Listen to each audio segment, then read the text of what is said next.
네, 이제 두 번째 공정까지 이제 마쳤고요. 뭐 지금 현재도 별다른 문제는 없습니다. 하루를 건조를 했기 때문에요. 근데 이제 그 복원이 됐던 가죽공예가 됐던 아니면 세탁업을 하시는 분들도 일단은 약품을 많이 알아야 돼요. 약품은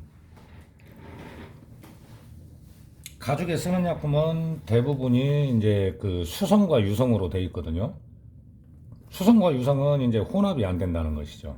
그리고 유성을 먼저 작업을 하게 되면은 수성을 나중에 하게 되면은 좋은 점이 없습니다. 원래 순서가 그렇게 되지도 않고요. 모든 가죽 뭐 공장에서 쇼파를 만든다 뭐 한다 그래도 똑같습니다. 공정은. 그래서 약품에 대한 것을 먼저 많이 알아두는 것이 좋고, 지금 이 크로스 끈도 지금 보면 느낌은 괜찮아요. 괜찮은데 이 상태로 갔을 때 만약에 한여름에 끈적임이 생긴다든가 이제 어떤 문제가 생길 수가 있기 때문에 마감을 해주는 것이 좋습니다. 그게 이제 복원 과정이에요. 약품은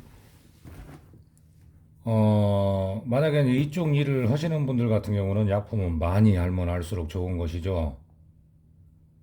수성의 성능, 유성의 성능. 왜냐면 가죽을 부드럽게 해주는 약품도 있고 오히려 가죽을 경화를 해서 딱딱하게 해주는 그런 약품도 있고, 보건제도 종류가 아주 많습니다. 나라별로 있고요. 저도 예전에는 그 이제 다른 나라 해외 약품을 주로 쓰고 했는데 뭐 일본, 독일, 프랑스 뭐 이제 많이 있어요. 많이 있는데 각 나라의 약품을 사서 써봤었죠. 써보고 거기에서 맞는 약품들이 있습니다. 오늘은 이제 마지막 공정인데요. 이 가방을 이 상태에서 손님께 드리면 여기에서 이제 마감 처리가 안 되면 비가 오거나 그랬을 때 좋지가 않다는 거죠. 그래서 마감까지 해줘야 마무리가 됩니다. 그리고 이제 약품의 희석이 또 중요하거든요. 뭐 약품도 중요하지만 희석을 어느 만큼 하느냐 거기에 따라서 이제 느낌이 조금씩 달라요. 끈부터 한번 뿌려 볼 건데요.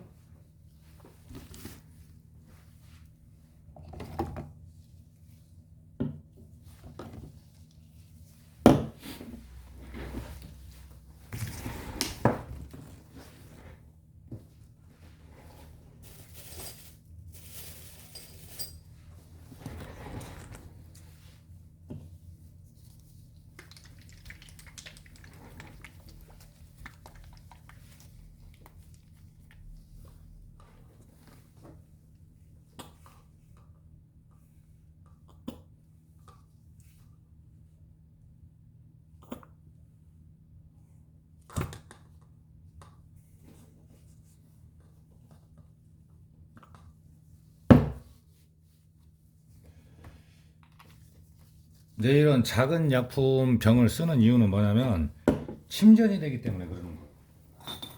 침전이 많이 돼서 덩어리가 생기거나 그러면은 분사가 잘 안 되죠.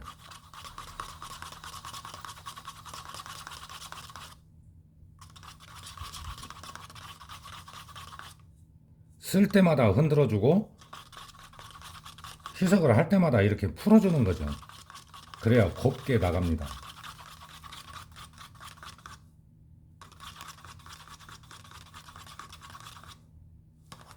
바쁘다고 막 그대로 쓰고 그러면 나중에 가서 또 문제가 생겨요.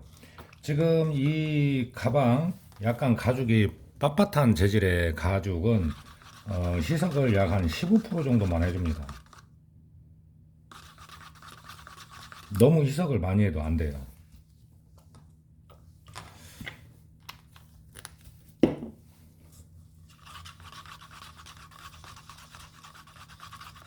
어디 보면 막 저울에다 올려놓고 응? 그람수 재고 하다 보면 떨어지는 속도만 봐도 알 수가 있어요.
여기 보면은 지금 이렇게 이제 약품이 묻어 있어도 이거 크게 걱정 안 하셔도 됩니다. 이건 나중에 마감을 하고 나서 깨끗이 다 닦아내고 그렇게 하면 처리가 되거든요.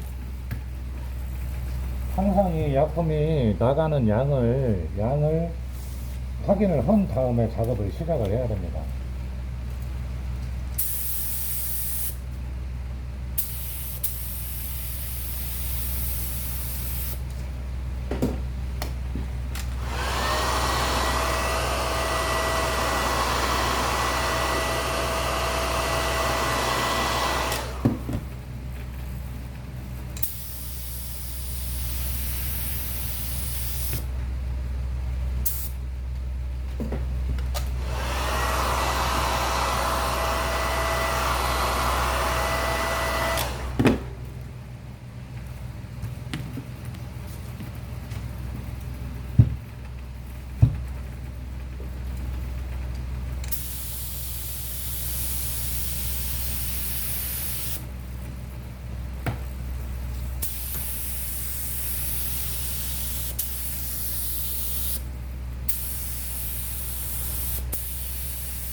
이렇게 이제 장갑에 이제 약품이 묻는데 뭐냐면 신문지 같은데 먼저 나오는 양을 확인을 하고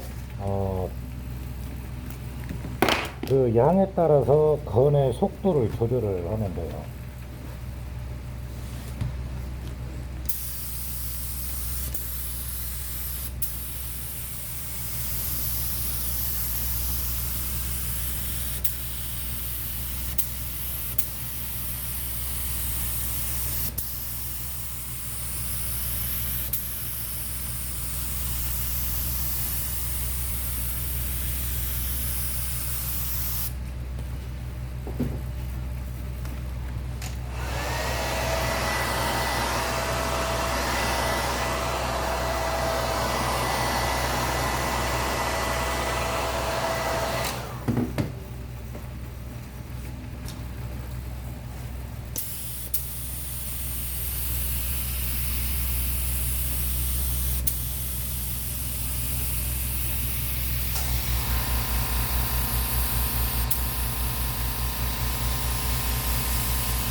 이 손잡이 끈 같은 경우에는 이쪽 방향 잡는 쪽으로 해주고 반대쪽은 이렇게 뒤집어서 해줘야 돼요. 여기가 손이 가장 많이 닿는 부분이기 때문에 이 부분에서 끈적임이 생기면 안 좋잖아요.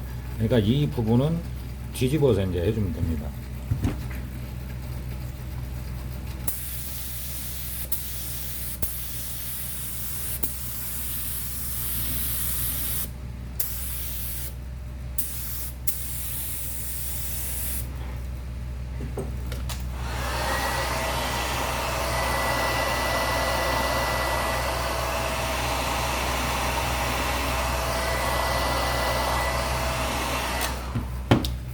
자, 유성을 쓸 때는 손잡이 이만큼 뿌리고 나서 왜 바로 건조를 하냐면은 유성은 먼지가 붙을 수가 있어요. 그러니까 이제 바로 건조를 해주는 거죠.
우리가 이제 그 농담으로 닭이 먼저냐 달걀이 먼저냐 이렇게 하는데요.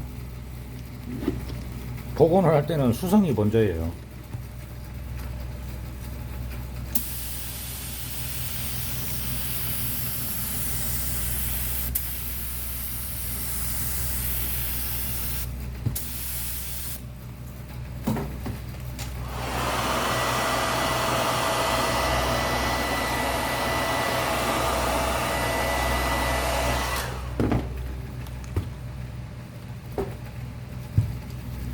이런 틈 사이까지도 신경 써서 마감 처리를 해줍니다.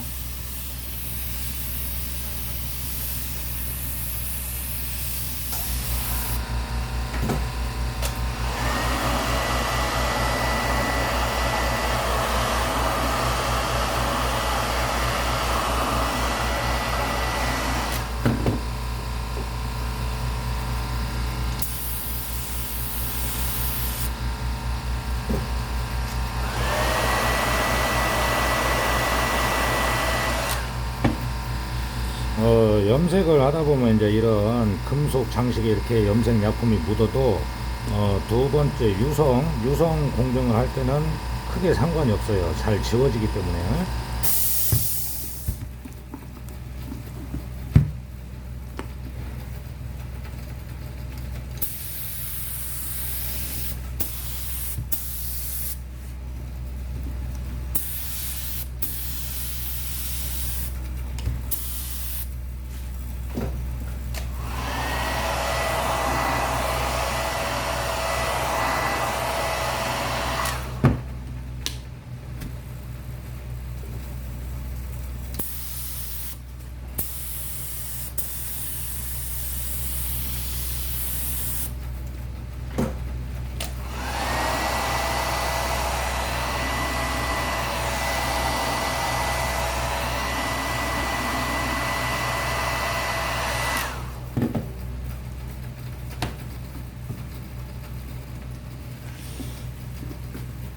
지금 이게 이제 마감이 된 게 아니고요. 드라이로 예를 들어서 바로 말리고 바로 건조를 한 다음에 염색한 곳을 다시 한번 염색을 해주게 됩니다.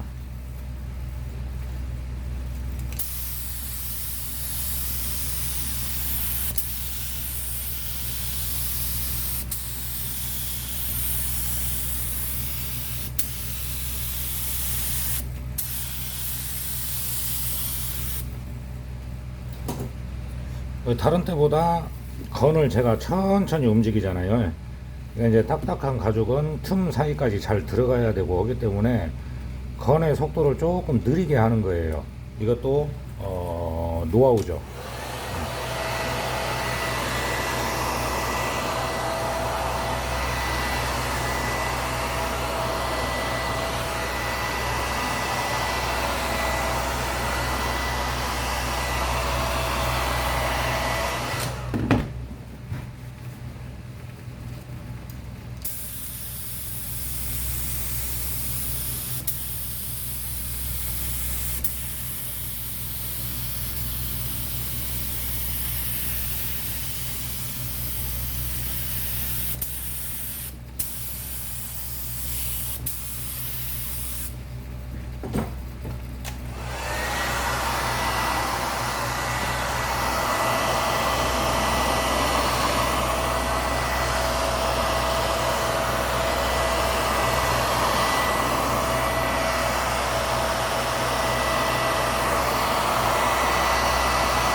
지금 보시면 처음에 그 와인색 가방이 지금 완전히 지금 블랙으로 바뀌었잖아요. 그러니까 공정은 어떻게 보면 비슷한 것 같은데 뭐냐면 약품의 양 조절이 좀 중요하다고 생각을 하면 됩니다.